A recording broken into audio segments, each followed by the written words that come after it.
Good day, my name is Bluesuit and today I'll be going over my review of the story-driven post-apocalyptic tactical stealth shooter known as Potentia. In Potentia, you play as Victor as he survives through his adventures in a world long abandoned and devoid of human nature and morality. As the ongoing Cold War was about to end, celebrations were in order and citizens were partying in the streets. All seemed happy until the ceasefire ended when a massive unknown energy weapon hit the city, wiping out 90% of life as Victor knew it. The story in Potentia begins 3 years later. Victor, now cosplaying as Nathan Drake, still has no idea of the extent of the damage, whether it be only in his city or the entire world.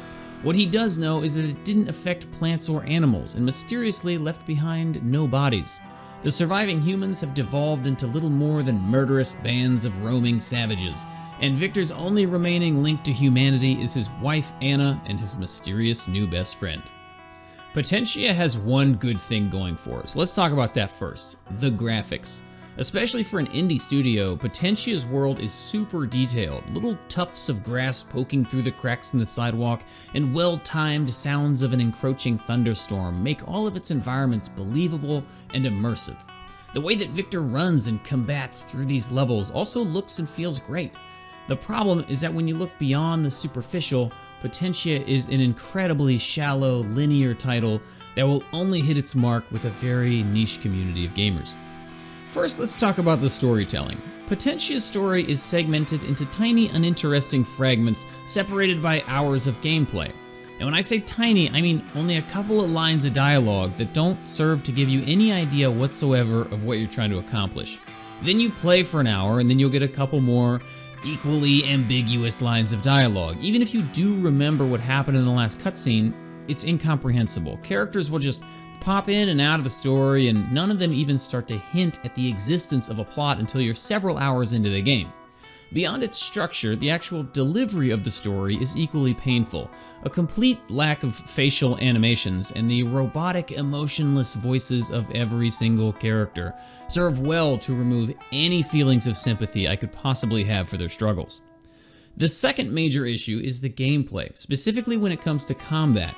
The most frustrating part about Potentia is how incredibly linear it is, and in the most illogical of ways. For example, all interactions with the environment are scripted, and there really aren't that many interactions. So often when you need to progress through a level, you have to find some storage container to climb up or dumpster to push out of the way. It's frustrating because your character has the ability and strength to perform these tasks, yet you can't jump over small boxes. I once died because I ran up to a ladder thinking that I'd be able to climb it, but realized too late that it wasn't programmed as an interactable object. There are loads of different styles of police and construction barricades to crouch behind in combat, but only the striped cement ones can be vaulted over. It really makes Potentia's world feel lifeless and on the rails, and every level is designed like this, where you just color between the lines the entire game. It was especially comical while working my way through an early game grocery store. There was a shopping cart blocking the exit, so instead of moving it out of the way, I had to walk all the way through the store, killing a dozen armed men.